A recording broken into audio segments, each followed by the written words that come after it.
नमस्कार. सिकंदर शेख हा महाराष्ट्र केसरी रुस्तम हिंद असलेला पैलवान, महाराष्ट्राचा स्वाभिमान, महाराष्ट्राचा अभिमान, हा सिकंदर शेख आणि मी एका गल्लीत एका गावात राहिलेलो आहोत. त्याच्या पूर्ण कुटुंबाला मी स्वतः व्यक्तिशः ओळखतो. पूर्ण मोहोळ तालुका, सोलापूर जिल्हा त्याच्या कुटुंबाला ओळखतो. हमाली करत आपल्या मुलाला जागतिक दर्जाचा पैलवान बनवलेलं त्याचे वडील आणि आज या महाराष्ट्राचा अभिमान असलेल्या सिकंदर शेखला शस्त्रास्त्र तस्करी प्रकरणात पंजाबच्या पोलिसांनी अटक केली. मुळातच हा विषय संपूर्णपणे संशयास्पद आहे. सिकंदर शेख याने आतापर्यंत पंजाब आणि हरियाणामधल्या शेकडो पैलवानांना चितपट केलेला आहे. पंजाबमध्ये जाऊन पंजाब आणि हरियाणाच्या पैलवानांना धूळ चारणारा हा महाराष्ट्रातला मराठी पैलवान, याच्या संदर्भामध्ये आकसाने किंवा द्वेष भावनेतून किंवा भविष्यातल्या स्पर्धेतून बाद करण्याच्या करता हे पैलवान गँगमधून षडयंत्र तर झालं नाही ना, याच्या संदर्भानं खऱ्या अर्थानं तपास केला गेला पाहिजे. शस्त्रास्त्र तस्करी करून 2 रुपये मिळवण्याच्या करता सिकंदर शेखनं हे कृत्य केलं असेल, याच्यावर कुठल्याही महाराष्ट्रातल्या जनतेचा विश्वास बसू शकत नाही. कारण सिकंदर शेख साधारणपणे दररोज सरासरी 2 ते 3 कुस्त्या करायचा सीझनमध्ये, कधी कधी 8 कुस्त्या एका दिवसात करायचा आणि 99% कुस्त्या सिकंदर शेख हा जिंकायचा. सिकंदर शेख एवढ्या कुस्त्या करायचा, साधारण वर्षभरामध्ये सरासरी 400 ते 500 कुस्त्या व्हायच्या. म्हणजे सिकंदर शेखचा वार्षिक इन्कम कुस्त्यांमधून 4 ते 5 कोटी रुपयाचा असायचा. याशिवाय सिकंदर शेखला जवळपास 14 थार गाड्या बक्षीस म्हणून मिळाल्यात. 9 ते 10 बुलेट त्याला बक्षीस म्हणून मिळाल्यात. 30 ते 40 म्हशी त्याला पंजाबमधून बक्षीस म्हणून मिळाल्यात. इतर बक्षिसं मिळालेली ती वेगळीच.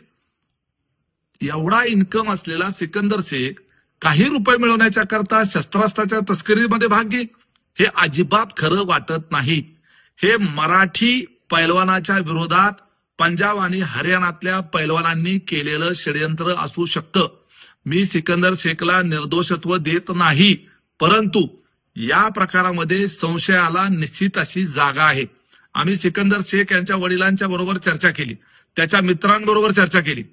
एवढंच काय, आम्हाला तो लहानपणापासून माहित आहे. त्यामुळे सिकंदर शेखचं कॅरेक्टरच्या बाबतीमध्ये आम्हा सर्वांना त्या संदर्भात माहिती आहे, कारण आम्ही त्याचे शेजारी आहोत, आम्ही त्याच्या गावकरी आहोत. सिकंदर शेख आता या सीझनमध्ये पंजाबमध्ये ज्या खोलीमध्ये भाड्यानं राहत होता, तिथं त्याच्याबरोबर आणखी 2-3 जण राहत होते. सीझन संपल्यानंतर सिकंदर शेख हा महाराष्ट्राकडे निघाला असताना त्याचे ते सोबतचे भाडे करून राहणारे जे मित्र खोलीतले होते ते देखील निघाले होते. त्या मित्रांनी सिकंदर शेखला सांगितलं की आमचं एक पार्सल घरी राहिलंय, तेवढं ते उचल आणि एक ठिकाणी नेऊन पोच कर. मित्रांच्या सांगण्यावरनं त्यांचं काहीतरी पार्सल आहे म्हणून पोच करायला गेल्यानंतर त्या ठिकाणी तो शस्त्रास्त्र पुरवतोय अशा पद्धतीचं आरोप होऊन त्याला अरेस्ट करण्यात आली, अशी आमची माहिती आहे. सिकंदर शेखला त्या पार्सलमध्ये शस्त्र आहेत या संदर्भातली सुतराम कल्पना नव्हती. अशा पद्धतीची माहिती आमच्या स्तरावरून, त्याच्या कुटुंबाच्या स्तरावरून मिळालेली आहे. हा खरं तर तपास पोलिसांनी करायचा आहे, परंतु माझं महाराष्ट्राच्या मुख्यमंत्र्यांना माझं आवाहन आहे की महाराष्ट्रातला एक गुणी पैलवान ज्याने महाराष्ट्र केसरी ईर्षेवर मिळवली, रुस्तम हिंद झाला, भविष्यात आणखी स्पर्धा तो जिंकून महाराष्ट्राचं नाव मोठं करणार होता, त्या महाराष्ट्राचं भूषण असलेल्या या खेळाडूला पंजाबमधल्या पैलवानांनी किंवा इतर कुणी केलेल्या षडयंत्राचा बळी जाऊ देता कामा नये. त्याच्यामुळं राज्य सरकारनं याच्यामध्ये हस्तक्षेप केला पाहिजे आणि निष्पक्षपणे तपास व्हायला पाहिजे. याच्या करता महाराष्ट्र पोलिसांनी सुद्धा यात लक्ष घातलं पाहिजे.